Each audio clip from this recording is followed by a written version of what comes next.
What's that? This is from Sweden. Gunny Swanson brought this, gave this to me.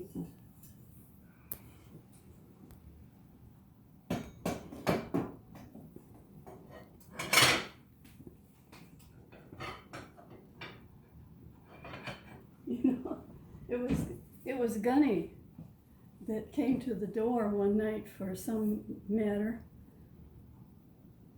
And I suppose it was around 8:30 or 9 o'clock. I think our kids were still up. Are you recording this? And we were sitting there in our pajamas. And we both went to the door in our pajamas, and Gunny Swanson was there to see. Well, it was nighttime. Yeah, that's right. I'm sure it was a story she told her. Okay, I have other things from her too. So you want me to start up here?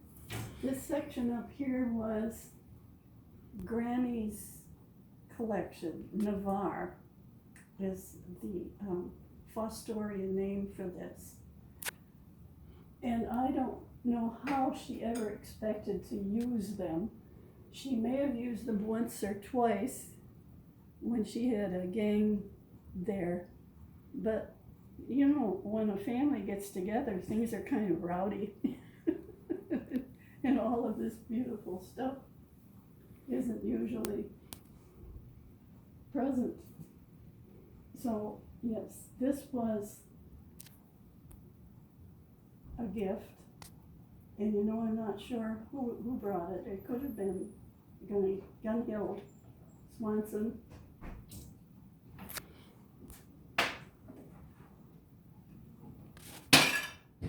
Granny has labeled some of these.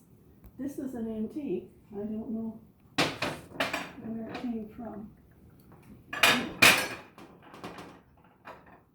There are two of these. Somebody is going to have to tell me what they were for. I'm wondering if it was for tea. But I've never really, I may have used one once or twice.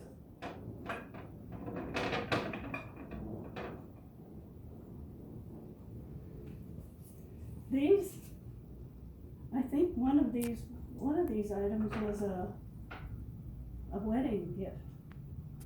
But there were so many things in my life that crowded out any memory, and especially at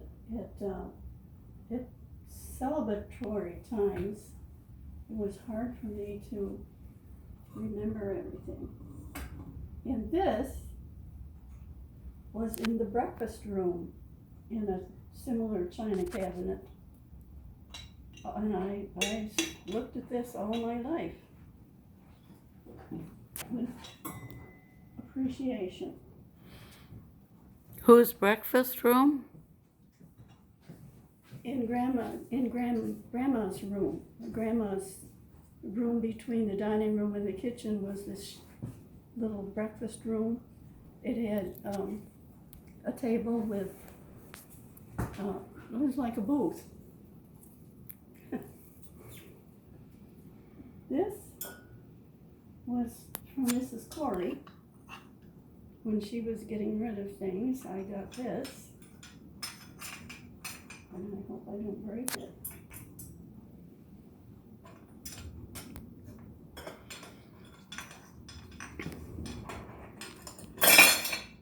I'll have to work on that later.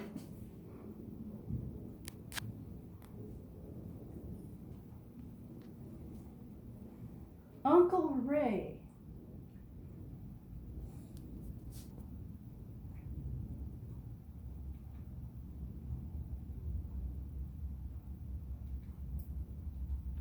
Maybe somebody else can read this better.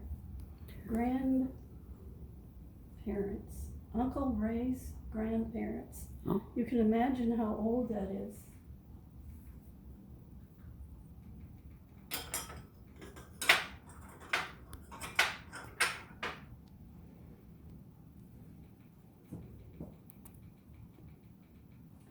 was for Mrs. Corey to me, and when she gave it to me, which must have been 60, 70 years ago, she said it was 100 years old then. So it shows these little Dutch children playing in the circle.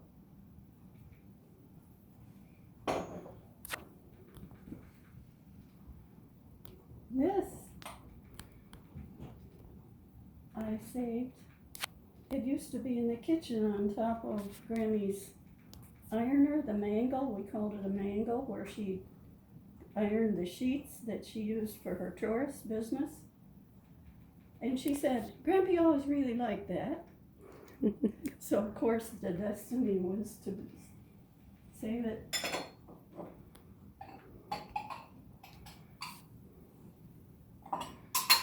This is a Norwegian thing, I think. No, Poland. From a current friend, Natalie Atkins.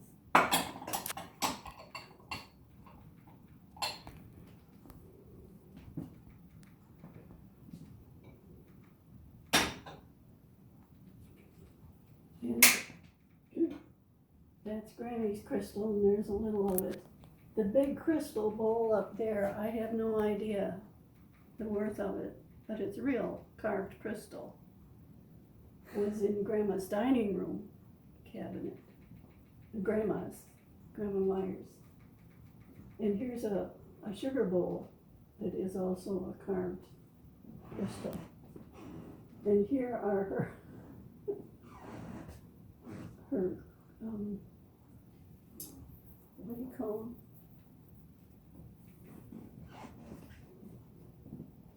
There were goblets and servers of some kind. And of course, the Haviland China pattern was autumn. This was Grandma's, and she did use it in that beautiful dining room. I don't know how many times I sat at that table with visiting pastors or evangelical speakers, and that was the story that we have about the old rugged cross. When we had the gentleman that wrote the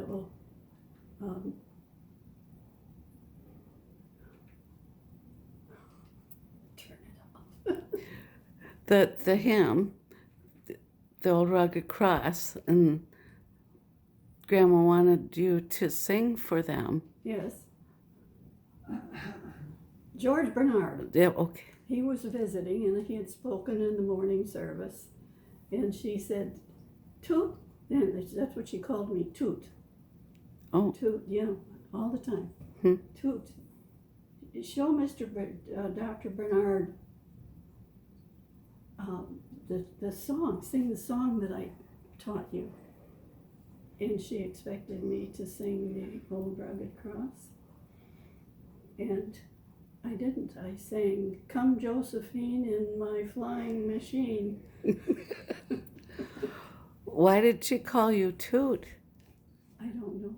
Oh. I never did ask. Huh. T-O-O-T, Toot. Huh. Yeah, I never mentioned that to anybody. And then I have this treasured creche that Janice made me, and various glass items that she made. Janice and Angie gave me this that I treasure. It's something I've used a lot, this cake pedestal. There's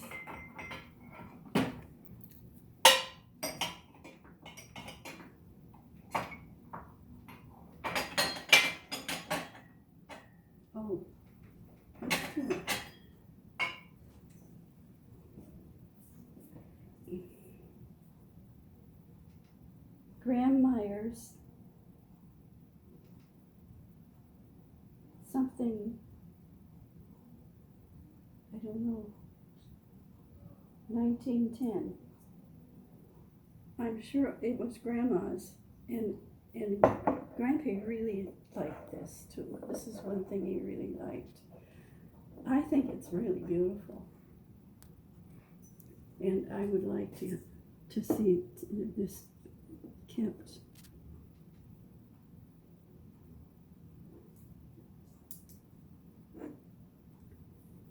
You can see how hard these are to read.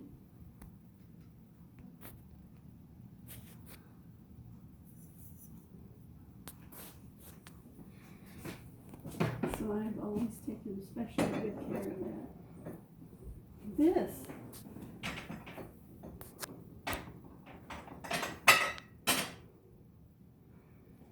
is depression glass. And it had to do with the economics of things when the regular stuff couldn't be manufactured because of the war effort, I guess. And so they made things called depression glass. And there are 4 or 5 pieces of that. And Granny always put something there, some condiments of some kind, in that little divided dish.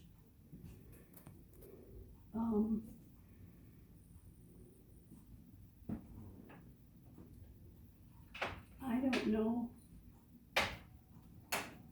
what this is, but it's beautiful and etched, I think. And I'm thinking it must have been a whiskey glass or something, but I never knew it to be anything but a toothpick holder.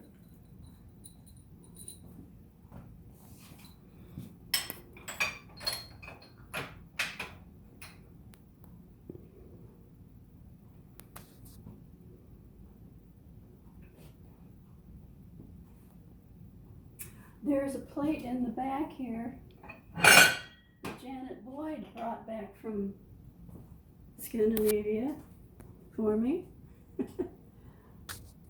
And I use it for cakes.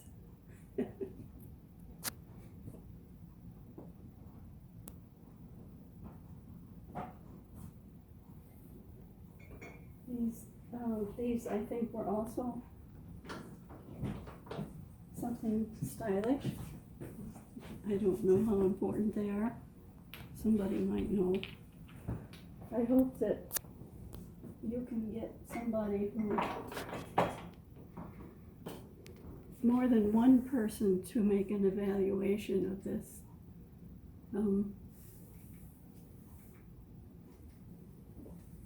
Because I think it's 2 different careers.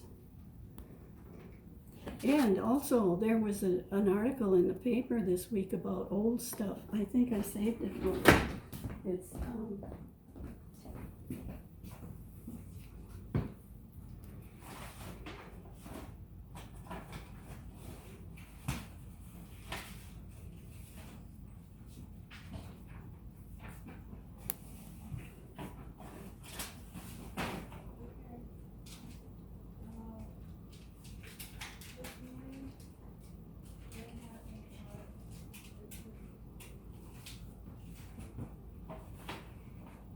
since they didn't take the recycle stuff yet, maybe it's still downstairs in the garage. But about old stuff is really on the rise, the value of it. And people are coming into these antique shops now in great hordes.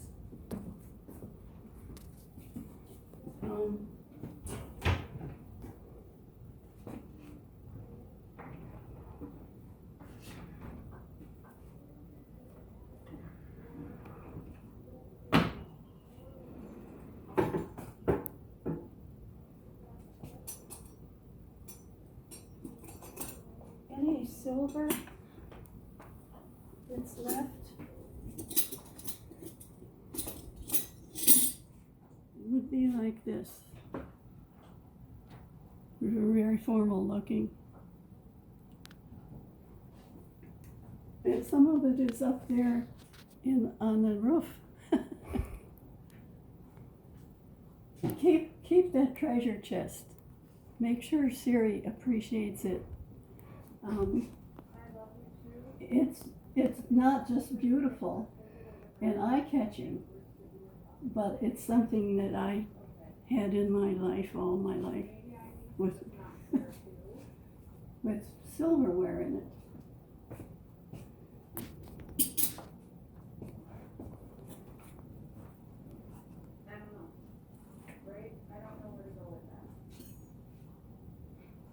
Here's a great big server.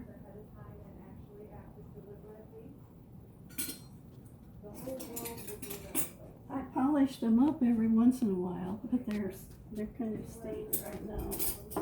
This was the stuff that I bought for myself. It was not expensive.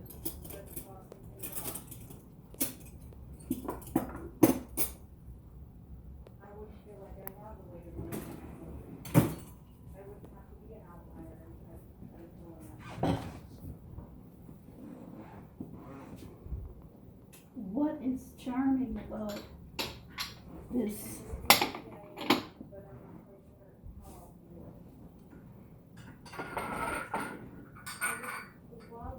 is that there's a set for coffee in the living room after the dinner.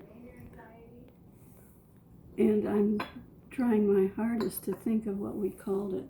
Demitasse. And there's a whole set of these. Let's see.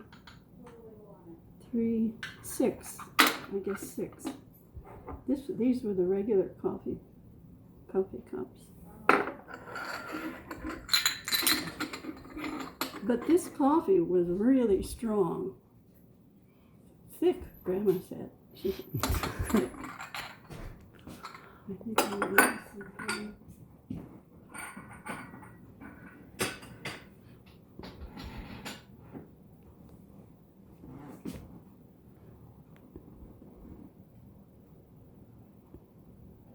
I'm counting 11 dinner plates, so it must have been a set of 12. Granny said one time they had Mr. and Mrs. Fuller over for dinner, and Mr. Fuller insisted on doing the dishes, and my mother said, I do not know how Grandma could stand to let him take care of those china pieces. She said he was so rough.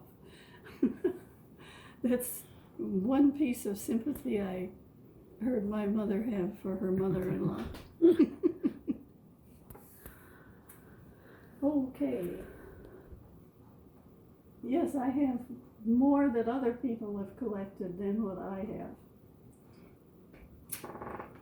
And that's good because I collect too much stuff. I think that's all I have to say about the china cabinet.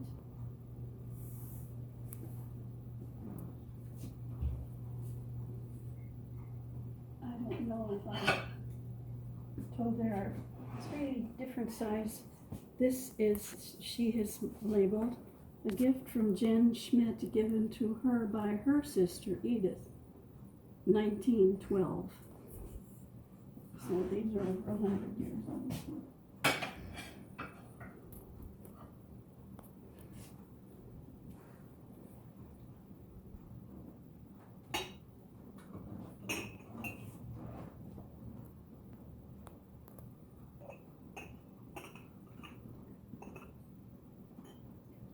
This might have been one that was bounced around in the family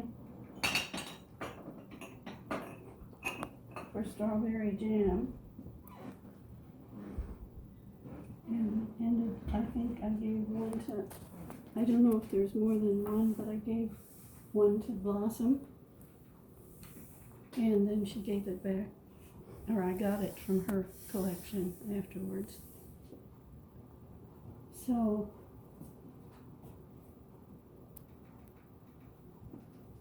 some of the things I had hanging on the walls in my bedroom.